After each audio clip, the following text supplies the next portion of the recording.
Welcome to the Sunday morning. Today is the 17th of July 2022. This following news bulletin titled The Exit of a Beleaguered President is written by Mandana Ismail Abe Vikrama. Beleaguered former President Gotabaya Rajapaksa became the first president of Sri Lanka to be forced out of office mid-term as well as flee the country after facing months of protests by the public that finally resulted in thousands storming into the President's house, Presidential Secretariat and temple trees on the 9th of July. Rajapaksa also set more records by making his flight to Singapore from the Maldives become the most tracked flight, while the people in Sri Lanka continued to wait in anticipation for his resignation letter, which kept getting delayed along with the delays in his flight plans. The resignation letter was first due on Wednesday the 13th. However, even by Thursday the 14th morning, Speaker Mahinda Yapa office had not received it. The delay in reaching his final destination was attributed to the delay in Rajapaksa submitting his resignation letter, as his official passport was required for safe passage to his final destination.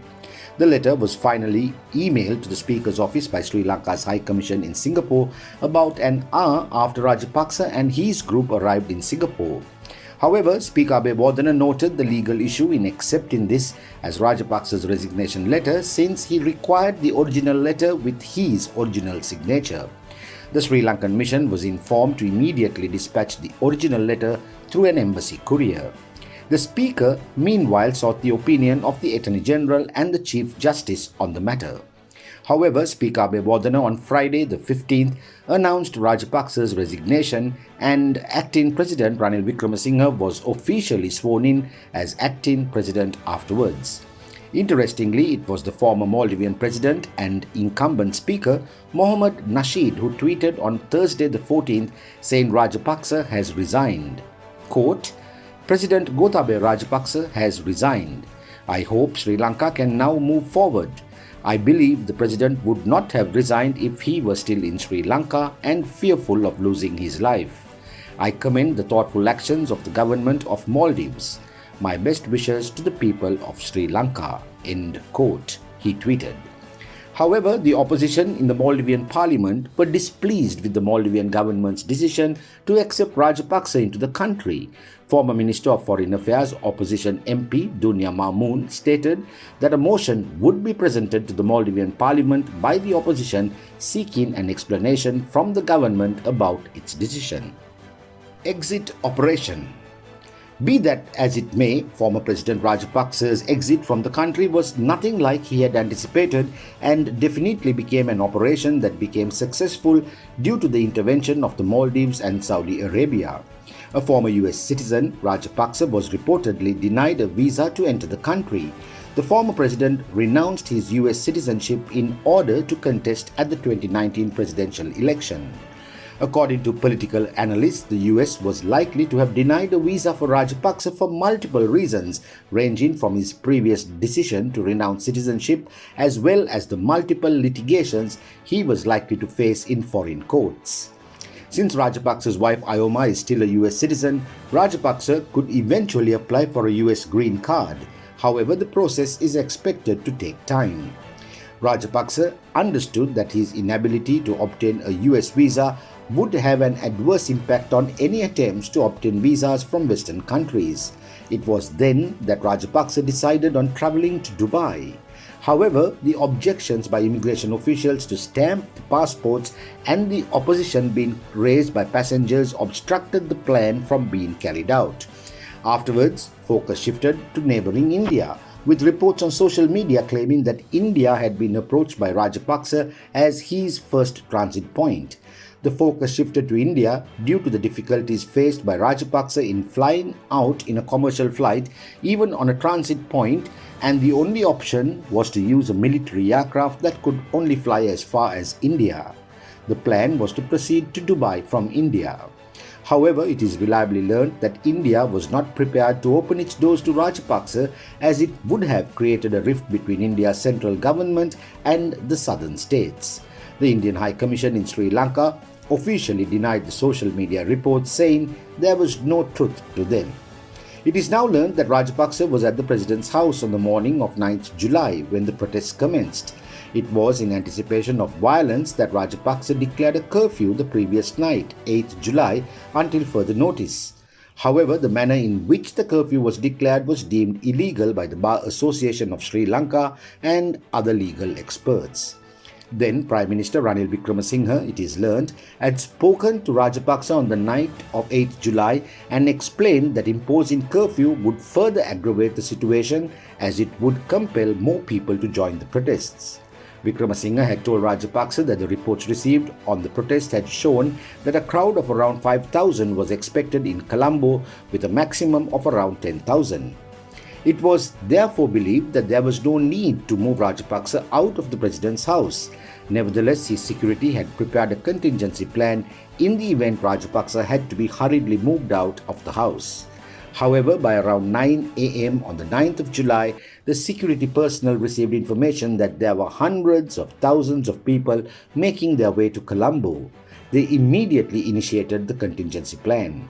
The plan was to secretly take out Rajapaksa from the Colombo port that is located at the southern part of the president's house. Steps were taken to seal the nearby entry points to the port, while the president's security took Rajapaksa and his wife with a few essential items through a secret passageway from the president's house to the Colombo port.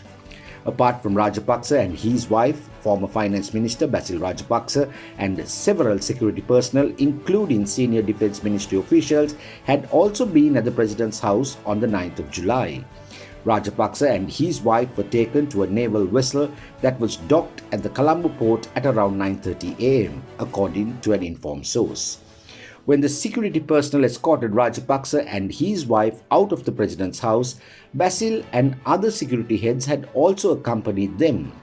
Basil, who had lost some of his belongings in the rush, including his passport, which he had left behind in the president's house, had also been taken aboard the Gajabahu vessel and stayed in it with Rajapaksa and company for 24 hours. Footage of security personnel hurriedly loading luggage in the Sri Lanka Navy's Gajabahu petrol vessel was widely shared in the media. Rajapaksa and his wife were kept in the vessel mid-sea till late night on the 9th of July under the protection of two fast attack craft before being taken to the Trincomalee Naval Base upon realization that there was no way back to Colombo. Rajapaksa's exit from Sri Lanka started with him, his wife Ayoma, and two security officers leaving from Katunayaka on a Sri Lanka Air Force transport plane bound for the Maldives in the early hours of Wednesday around 1:45 a.m. from the Bandaranaike International Airport. Immigration had cleared the plane on the tarmac. It is reliably learned that Rajapaksa was unable to charter a private jet for his travel due to high prices quoted by companies operating the jets due to the risk involved in transporting Rajapaksa and company. Legal implications. There were objections raised by the public over Sri Lanka Air Force's decision to provide an aircraft for Rajapaksa to leave the country. The Sri Lanka Air Force on Wednesday morning issued a statement saying that the flight was provided in line with the powers vested with an executive president under the country's constitution at the request of the government and approval of the Defence Ministry and subject to immigration, customs and all other laws at the Bandaranaike International Airport. It is learned that the request for the Sri Lanka Air Force flight for Rajapaksa had come through the Defence Ministry, which, according to forces personnel, is the practice. Rajapaksa, it is learned, had made a request from the Defence Ministry in his capacity as the President for a Sri Lanka Air Force aircraft to transport him from Sri Lanka to the Maldives. The Defence Ministry had approved the request and had directed the Sri Lanka Air Force to make the necessary arrangements. However, legal experts have questioned how the Defence Ministry had granted approval for the Sri Lanka Air Force to use the Antonov aircraft to transport Rajapaksa and his group to the Maldives, as it was not an official tour and was a personal visit. Rajapaksa's visit to the Maldives had not followed the official diplomatic protocols that cover an official visit of a head of state, since it was part of a hasty exit plan. The question is, therefore, whether public assets can be used for what is believed to be a non-official overseas visit by Rajapaksa, even as the head of state at the time.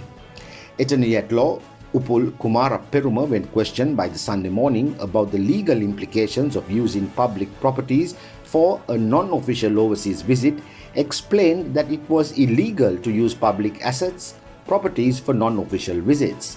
He further noted that there were laws that govern the use of public properties and it was illegal to use them for non-official purposes, including yacht travel.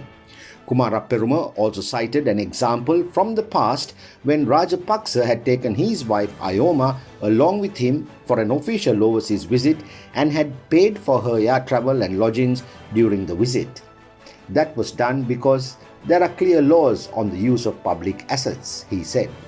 Once the aircraft was prepared for the flight, several Sri Lanka Air Force personnel had taken the passports of the passengers to the Bandaranaike International Airport immigration officials for them to be stamped before takeoff. Drama in Malé. The landing of the Sri Lanka Air Force Antonov AN-32 flight in the Maldives was also filled with drama as Malé was unaware that Rajapaksa was arriving in the said flight. The Maldivians refused to give clearance for the craft to land in the Maldives until Nasheed intervened and sought the required clearance for the aircraft to land. The flight finally landed at the Velana International Airport in the Maldives at 3:07 a.m. on Wednesday. Once the aircraft landed, Rajapaksa, who remained a head of state at the time, was provided high security and taken to a safe location until his connecting flight to reach the final destination. Maldivian sources noted that Rajapaksa and company were placed on a yacht in close proximity to an island used for military training by the Maldives for security reasons until their next flight was ready to take off to Singapore. A group of Sri Lankan expatriates in the Maldives meanwhile staged a protest outside the Maldivian President Ibrahim Soli's residence, opposing the Maldives government's decision to accept Rajapaksa into the country. Off to Singapore. The intensified protests in the Maldives resulted in Rajapaksa and his group being forced to delay their departure to Singapore. According to Maldivian media, Rajapaksa was to travel to Singapore aboard Singapore Airlines flight SQ437, which was due to leave the Maldives at around 11:20 p.m. on Wednesday, but had later changed plans due to security concerns. It was later reported that discussions were being held with the Maldivian authorities to charter a private jet for Rajapaksa to travel to Singapore on Thursday the 14th. Finally, the Maldivians intervened and Saudi Arabia's national carrier Saudia agreed to transport Rajapaksa and company from the Maldives to Singapore. Accordingly, flight number SV788 transported Rajapaksa to Singapore, with the flight taking off from the Maldives at 11:38 a.m. local time on Thursday and touching down at Changi International Airport at 7:15 p.m. local time. Following continuous media queries, Singapore's Ministry of Foreign Affairs issued a statement noting, quote, "In response to media queries, it is confirmed that Mr. Rajapaksa has been allowed entry into Singapore on a private visit. He has not asked for asylum and neither has been granted any asylum. Singapore generally does not grant requests for asylum," end quote. The Singapore police statement noted, quote, "As stated in the statement issued by the Ministry of Foreign Affairs, Mr. Rajapaksa is here on a private visit. He is on a social visit pass. He has not sought nor has he been offered any asylum. Singapore does not generally offer asylum. Police ask that the public, Singaporeans, residents, work pass holders and social visitors alike abide by our local laws. Action will be taken against anyone participating in a public assembly that is illegal," end quote.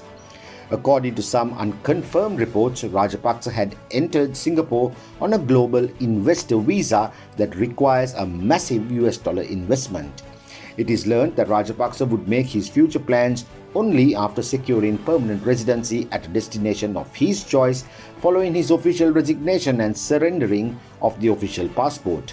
According to informed sources, regular passports are required by some countries to consider permanent residency for individuals. The Bandaranaike International Airport episode. However, prior to Rajapaksa's departure from the country last Wednesday, his original travel plans on Tuesday the 12th had to be shelved due to the opposition raised by the immigration and emigration officials at the BIA.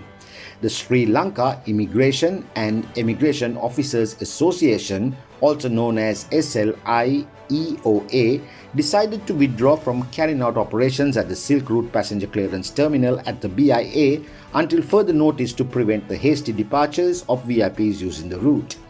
SLIEOA President KAAS Kanugala, issuing a statement, noted that the decision was taken due to the current unstable and crisis situation in the country and alleged moves by a large number of VIPs to make a hasty exit from the country through the Silk Route terminal. Later on Wednesday, several trade unions also joined the SLIEOA and refrained from engaging in their duties at the Silk Route. The Sri Lanka Nidahas Sevaka Sangamaya of Sri Lankan Airlines also announced its decision to withdraw from services at the Silk Route terminal.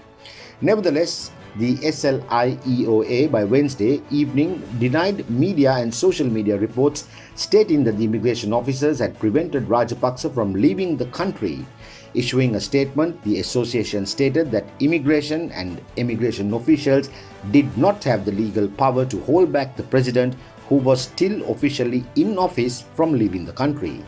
The Sunday Morning reliably learns that the Speaker's office had intervened to discuss with parliamentary party leaders to get their consent to let Rajapaksa leave the country and to get some political parties to discuss with trade unions at the airport to facilitate the departure flight. He was later airlifted to Colombo on Monday the 11th in a Sri Lanka Air Force helicopter to leave the country through Sri Lankan Airlines flight UL225 to Dubai. Nevertheless, the plan had to be cancelled due to the intensifying protests at the BIA from immigration officials. Resignation debacle. Following the resistance faced by him and his family when they tried to leave the country, Rajapaksa stated that he would submit his resignation only when he and his family were provided safe passage out of Sri Lanka. Even after leaving the country on Wednesday morning, Rajapaksa did not submit his resignation letter, claiming that it would be sent only after he reached his final destination. Rajapaksa on the 9th of July asked Prime Minister Ranil Wickremesinghe to inform him of the decisions reached by the party leaders who met under the Speaker's patronage that evening. Following the party leaders' meeting, the Speaker officially conveyed the decisions reached by the party leaders. The President then informed the Speaker that he would resign on Wednesday the 13th. The message was announced to the public by Speaker Abeyewardene. However, on Monday the 11th, there were reports that Rajapaksa had already signed and handed over his resignation letter to the Speaker to be in effect from Wednesday. Wickremesinghe being officially appointed as acting president and Parliament being officially informed of Rajapaksa's resignation brought an end to the tenure of one of the most powerful presidents of Sri Lanka. Basil's first attempt fails.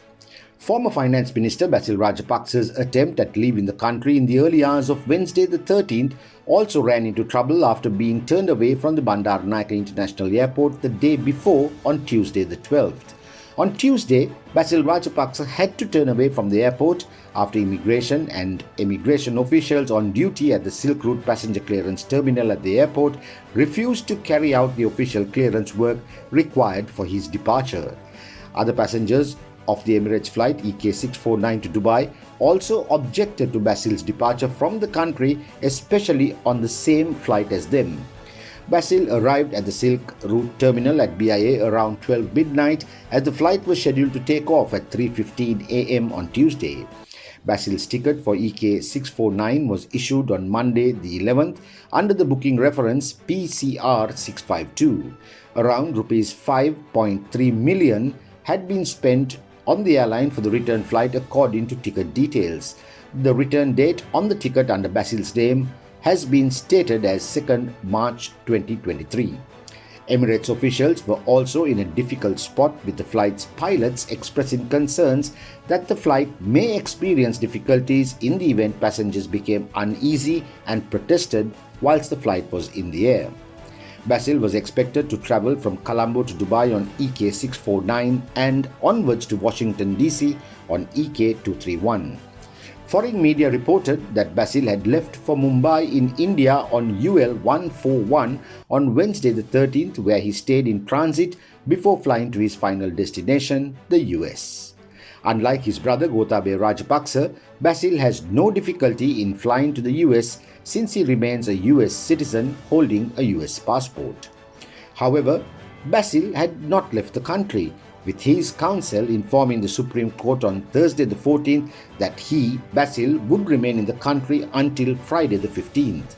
The counsel had given his undertaking to the Supreme Court when a fundamental rights petition filed against him, Basil, former Prime Minister Mahinda Rajapaksa, the former Treasury Secretary S.R. Artigala, and former Governor of the Central Bank of Sri Lanka, Ajit Niwad Cabral, over their role in the ongoing economic crisis was taken up for hearing, with the prosecuting counsel seeking a travel ban on the respondents until the case was concluded.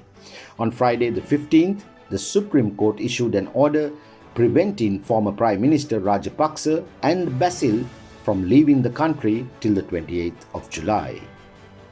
Thank you for listening. This is Marlon Dale Ferreira signing off for the Sunday morning.